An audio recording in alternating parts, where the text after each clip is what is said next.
Fair use. Bittersweet, you might say. A moment decades in the making for a story that we've been following for some time here on ABC News Prime. 43 years after entering a Missouri prison after being convicted in a triple murder that prosecutors now say he did not commit, Kevin Strickland is finally free, exonerated today by a Missouri judge. This is the moment that he thought might never come for the man at the center of one of the longest wrongful conviction cases in U.S. history. And while the record has finally been set straight for Strickland, just in the past week, we've gotten some painful reminders of Americans who went to the grave without any recognition that they were, in fact, innocent. Monday, a judge in Florida posthumously exonerated 4 black men known as the Groveland Four, who were falsely accused of raping a white woman in the Florida town of Groveland in 1949. And last week, nearly 57 years after the assassination of civil rights activist Malcolm X, 2 men convicted in connection with his killing were exonerated. Only one of them is still alive. In a statement, Muhammad Aziz said, "I hope the same system that was responsible for this travesty of justice also takes responsibility for the immeasurable harm that it caused me." Strickland, who is now 62, may share similar sentiments tonight. When he entered prison, he could walk. He now relies on a wheelchair. When we spoke with him in jail earlier this year and asked him what justice might look like, he said, "I don't know. I haven't seen it yet." I know you. It's been a long 43-year fight for Kevin Strickland, and tonight he can finally say he's a free man. Still in disbelief. No, I didn't think this day was going to come. Today, Missouri Judge James Welsh ordered his immediate release, ending one of the longest wrongful convictions in U.S. history. I was actually watching a soap opera, and it thing went across the news break or whatever they call them, and I just couldn't believe what I was hearing. So that's how you learned? That's how I learned. The 62-year-old took the stand to testify at the start of an evidentiary hearing, finally getting a chance at freedom, one he's been waiting for decades. Strickland was convicted by an all-white jury in 1979, despite having an alibi and no physical evidence linking him to the crimes. He's remained adamant about his innocence all along. You fellas pled guilty to this triple murder, is that right? I know about that. And I guess I just have to ask, why didn't you plead guilty? I wasn't about to plead guilty to a crime I had absolutely nothing to do with. Wasn't going to do it. His case for exoneration largely hung on this crucial piece of evidence. The most important piece of evidence was a recantation of a witness. She has since died, but she really did a good job documenting her recantation, so we believe it to be a very credible recantation. Back in May, Jackson County prosecutor Jean Peters Baker announced that her office found Strickland innocent. So to Mr. Strickland, I am profoundly sorry for the harm that has come to you. But at the time, Missouri law prevented her from being able to release him or bring his case before a judge.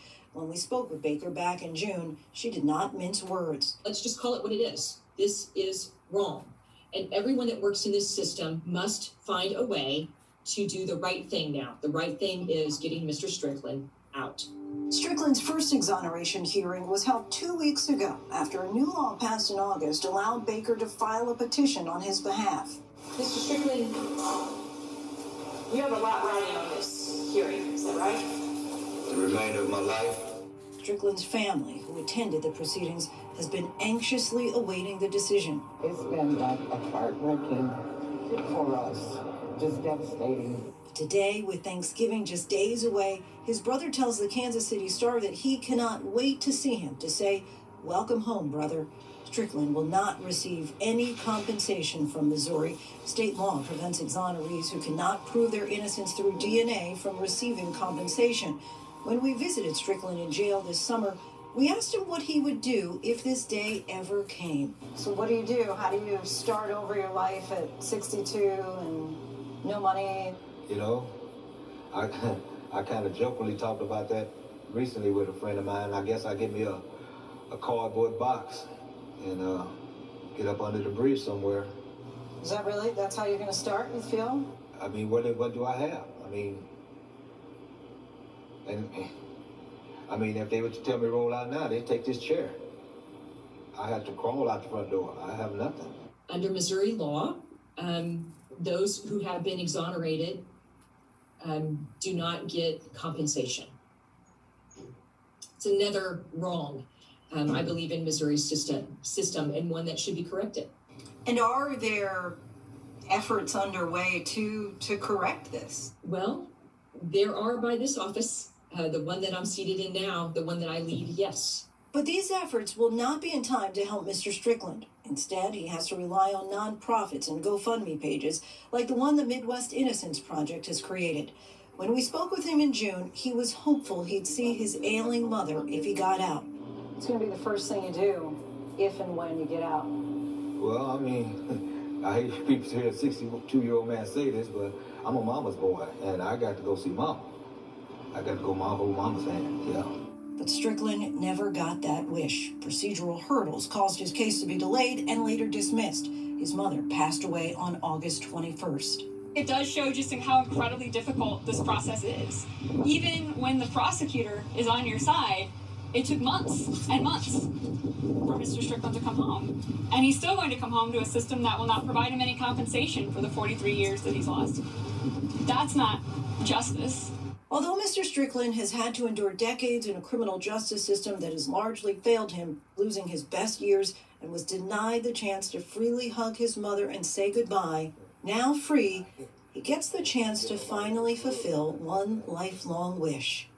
Any bucket list item that you dream of being able to do? You know, I've never been on a beach, you know, not even a man-made beach. And I want to go out far in the ocean where you can't see any land, any direction. And not just go out there, but get in that water.